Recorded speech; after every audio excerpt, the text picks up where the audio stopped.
ଏବେ ଖରା ଦଉଛି କାହିଁକି ନା ମୁଁ ବାହାରକୁ ବାହାରିଥିଲି ହେଲେ ବହୁତ ଥରୁଥିଲି ତ ବହୁତ ଶୀତ ବି ହଉଥିଲା ସେଥିପାଇଁ 1:30 ବାଜିଛି। ଏବେ ଗାଧେଇଲି ଚୁଟି ବି ସଫା କଲି କାହିଁକି ନା ସକାଳେ ଗାଧେଇଲେ ଚୁଟି ସଫା ହବନି, ସଫା କଲେ ବହୁତ ଥରିବି ଆଉ ମୁଣ୍ଡ ବି ବଥା ହେବ, କାନ ବି ବଥା ହେବ। ମୋ ଭଳି ଗଧ ଆଉ ଜଡ଼ ଲୋକ ନାହାନ୍ତି ନା କଣ କହୁଛନ୍ତି? କିନ୍ତୁ କେମିତି ଶୋଇଛି ମିଷ୍ଟି ଏବେ ଗାଧେଇଛି ନା ଏକା ବେଳେ ଗାଧେଇଛୁ ପୁରା ଖରାରେ ଶୋଇଛୁ ନା ମିଷ୍ଟି। ହଉ ଦେଖନ୍ତୁ ଫୁଲ ଗଛ ଏଇଟା ବଞ୍ଚିଛି ଆଉ ଏଇଟା ଆଜି ରୁଆ ହେଇଛି। ଦେଖନ୍ତୁ ପୁରା ମଉଳି ଯାଇଛି, ଏଇଟା ବଞ୍ଚିବ କି ନାହିଁ ଦେଖନ୍ତୁ। ଆଉ ଏଇଟା ତ ପୁରା ଶୁଖି ଗଲାଣି ଖରାରେ। 3ଟା ଭଲସେ ଫୁଟିଛି, ବହୁତ ବଢିଆ ଦେଖାଯାଉଛି।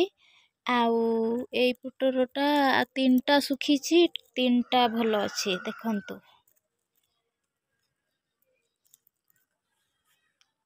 ରୁଆ ହେଇଛି ଦେଖନ୍ତୁ କଦଳୀ ଗଛ ଏପଟେ ଶୁଖିଗଲାଣି, ଏପଟେ ଶୁଖିଗଲାଣି ଆଉ ଏପଟେ ଶୁଖିନି। ଦେଖନ୍ତୁ ଅଧା ଶୁଖିଛି, ଏପଟେ ଶୁଖିନି, ଏପଟେ ଶୁଖି ଯାଇଛି। ଦେଖନ୍ତୁ ମରିବ ନା ବଞ୍ଚିବ? ଡେଲି ପାଣି ଦିଆ ହଉଛି ହେଲେ ବି କେମିତି ଶୁଖୁଛି।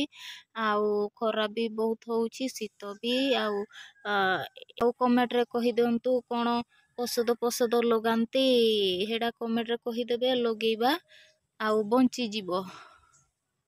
ଏପଟେ ଦେଖନ୍ତୁ ବହୁତ ଲମ୍ବା ଅମୃତଭଣ୍ଡା ଗଛ ଆଉ ଫଳ ବି ବହୁତ ଧରିଛି। ଖାଇ ଅଧା କରି ସାରିଲୁ। ଆଉ ପାଟେ ଆମର କୁନ୍ଦୁରି ଲଗା ହେଇଛି ଆଉ ଫଳ ବି ହେଇଛି ଦେଖନ୍ତୁ, ଛୋଟ ଛୋଟ ଫଳ ହେଇଛି ଏଇ ସବୁ। ଆଉ ହେଇ ସବୁ ଦେଖନ୍ତୁ, ଆଉ ହେଇପଟେ ବି ଫଳ ହେଇଛି, ଏପଟେ ବି ଫଳ ହେଇଛି। ସୁଜନା ଗଛ ଅଛି ଦେଖନ୍ତୁ, ଆଉ ଏଇଟା ଆମର ନିମ୍ବ ଗଛ, ଆଉ ଏଇପଟେ ଅଛି ଚାକେଣ୍ଡା ଗଛ, ଆଉ ଏଇଟା କହନ୍ତି କଣ କୁସୁମ ଗଛ। ଏଇଟା ଦେଖନ୍ତୁ ବହୁତ ଛୋଟ ହେଇଛି, ବଡ଼ ହେଇନି, ବଡ଼ ହେଲେ କୁସୁମ ଖାଇବୁ। ଆଉ ଦେଖନ୍ତୁ ସୂର୍ଯ୍ୟ କେମିତି ଦେଖାଯାଉଛି, ପୁରା ଚିକ୍ ଚିକ୍ କରୁଛି ଲାଇଟ୍ ଭଳିଆ। ଏଇଟା ଦେଖନ୍ତୁ, ଏପଟେ ଦେଖନ୍ତୁ ଘର ସାମ୍ନାରେ ବହୁତ ବଡ଼ ସୁଜନା ଗଛ, ଆଉ ଏପଟେ ଅଛି ଟଗର ଗଛ, କାଞ୍ଚନ ଗଛ। ଫୁଲ ହେଇଥିଲା, ଫୁଲ ବି ଖାଇଲୁ। ଆଉ ଏଇଟା କଣ ଫଳ ହେଇଛି, ବହୁତ ହେଇଯାଇଛି ଫଳ, କାଞ୍ଚନ ଫଳ। ଆଉ ସେପଟେ ଆମର ଆମ୍ବ ଟଗର ଫୁଲ ଆଉ ଫୁଲ ଫୁଟିନି, କଢ଼ ହେଇଛି କାହିଁକି ନା ପାଣି ବି ଢଳା ହଉନି। ଆଉ ଏଇଟା ଔଷଧ ଗଛ, ଦାନ୍ତ ବଥା ହେଲେ, ଦାନ୍ତ କାଠି ଘଷିଲେ ବଥା ସରିଯିବ। ଆଉ ଏପଟେ ଆମର କାଠ ଗଦା ହେଇଛି।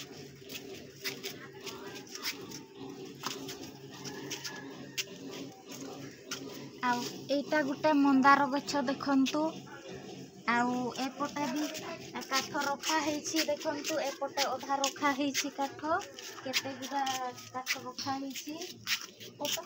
ଏପଟେ ଛୋଟ ମନ୍ଦାର ଆଉ ପୁଇ ଶାଗ ଦେଖନ୍ତୁ, ସପୁରୀ। ଆଉ ଏପଟେ ସପୁରୀ ଗଛ ରୁଆ ହେଇଛି, ପାଣି ବି ଢଳା ହେଇନି କେତେ ଦିନ ହେଲା।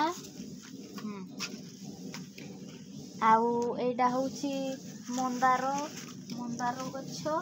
ଆଉ ଏପଟେ ଗୋଟେ ଫୁଲ ଫୁଟିଛି, ଏଇପଟେ ଫୁଲ ଫୁଟିଛି, ଏପଟେ ଫୁଲ ଫୁଟିଛି ଏଇଟା, ଆଉ ଫୁଟିନି ଅଧା। ଆଉ ଏଲୋଭେରା ଗଛ, ହେଡ଼ା କଢ଼ ହେଇଛି।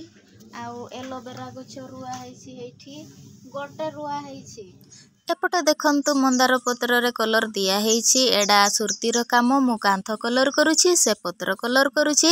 ଏପଟେ ଭଣ୍ଡା ଗଛ ଦେଖନ୍ତୁ, ଫୁଲ ଧରିଛି, ଫଳ ହେଲେ ଆପଣମାନେ ବି ଆସନ୍ତୁ। ନାଇଁ ଆସନ୍ତୁନି, ବହୁତ ରେଟ୍ ହେଇଛି ଭଣ୍ଡା। ଦେଖନ୍ତୁ ଅଧା କାନ୍ଥ କଲର ହେଇଛି, ଆଜି ଶୀତ ହଉଥିଲା ସେଥିପାଇଁ କରିଲେନି, କାଲି କରିବି।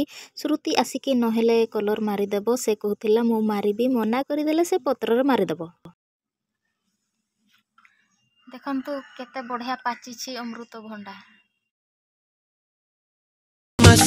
Tell me what you feel inside. I see it in your eyes. ମାଂସ ଭଣ୍ଡା ଆଳୁ ଝୋଳ ହେଇଛି ଆଉ ବିଟିର ଗରମ ଭାତ ଯେ ପଖାଳ ହେଇଛି ଆଉ ଗରମ ପଖାଳ ଆଉ ଏଇଟା ହେଉଛି କ'ଣ ଆଳୁ ଭଜା ତାପରେ ଏଇଟା ହେଉଛି ଆଳୁ ଭର୍ତ୍ତା ଆଳୁ ଭଜା ଆମର 3ଟା ଆଇଟମ ହେଲା ସମସ୍ତେ ବାହାରେ ବସିକି ଖାଉଛୁ ଖରାରେ ଘର ଭିତରେ ଖାଇଲେ ଶୀତ ଲାଗିବ ଆଉ ଥରିବୁ ସେଥିପାଇଁ ବାହାରେ ଖାଉଛୁ ଆଉ ସମସ୍ତେ ବସିକି 3 ଜଣ ମିଶିକି ଖାଉଛୁ ବସିକି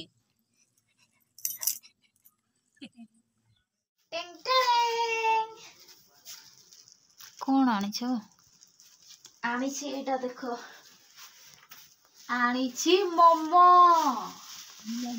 ଆଣିଛି momo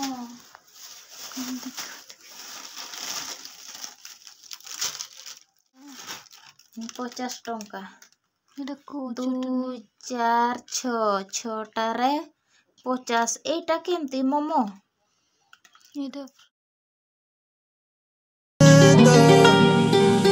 Hey mamacita, tell me what you feel inside.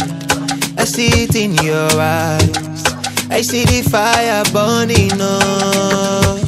Hey what a wine, make you no go change your mind. Lanka sauce ତ ବହୁତ ଝାକାସ ଲାଗୁଛି ବାଓ ଆଜି ଆମର ମାଛ ହଉଛି ମାଛ ଫ୍ରାଏ ଚାଲିଛି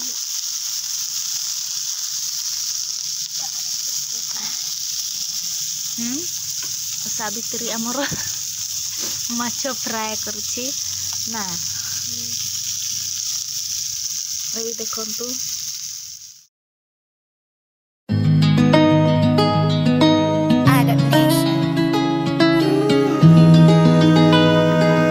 ଫ୍ରାଏ କରିଦେଇଛନ୍ତି ଏବେ ମୁଁ ମାଛ ଫ୍ରାଏ ଖାଏ କୋଉ ମାଛ ନୁହେଁ ମୁଁ କହିଲି କୋଉ ମାଛ ମାନେ ମାଛର ନାଁ କ'ଣ ହଁ ମାଛର ନାଁ କ'ଣ ମୁଁ ଜାଣିନି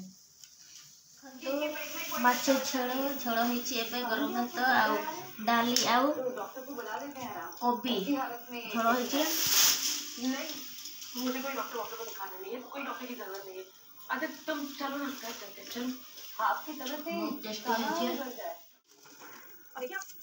See it in your eyes. Good night କହିଦିଅ ଗୁଡ୍ ନାଇଟ୍ ତ ଗାଇଜ୍ ଖାଇବା ପିଇବା ସରି ଯାଇଛି ଏବେ ଶୋଇବାକୁ ଯାଉଛି ମୋ ବେଡକୁ ମୋ ବେଡ୍ ଆଉ ମଶାରୀ କେତେ ସୁନ୍ଦର ଭାବରେ ମୁଁ ବାନ୍ଧିଛି ପୁରା ପୁଆଳରେ ପୁରା ମୁଁ ବେଡ୍ ବନେଇଛି ଦେଖନ୍ତୁ କେତେ ସୁନ୍ଦର ଭାବରେ ଏବେ ଆମେ